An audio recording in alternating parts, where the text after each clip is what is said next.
রব্বুল আলামিন ডেকে বললেন, হে ইব্রাহিম, তোমাকে আমি জান্নাতে দেব, তবে সবচাইতে নিম্ন ব্যক্তি যারা, সবচাইতে নিম্ন আমল যারা, তাদেরকে যে ছোট জান্নাত দেওয়া হবে, সবচাইতে ছোট জান্নাত, ওই জান্নাতটা তুমি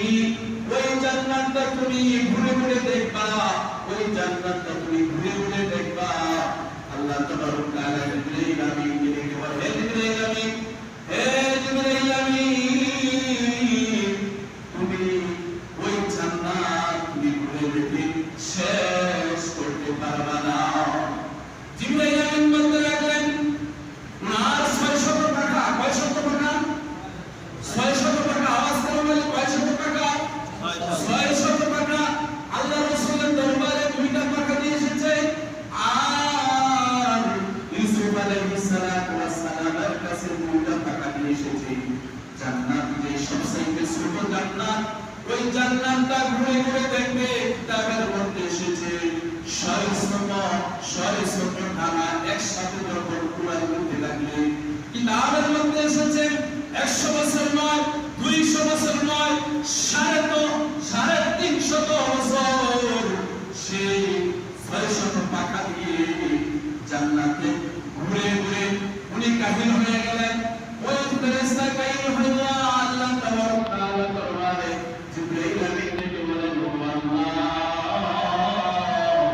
350 বছর ঘোরার পরেও সবচাইতে ছোট জান্নাতটা আমি শেষ করতে পারলাম না। আপনার কাছে আমি জানতে চাই, আমি কতটুকু জান্নাতে ঘুরে দেখেছি। আল্লাহ তাবারক তাআলা ডেকে বলে, হে ইব্রাহিম, মাত্র তুমি 2টা পিলার অতিক্রম করেছ। আল্লাহু আকবার। কয়টা পিলার?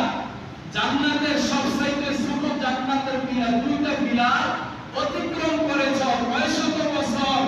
উনি 600 ডানা দিয়ে করেছেন 350 বছর। কয়শত বছর? 350 বছর।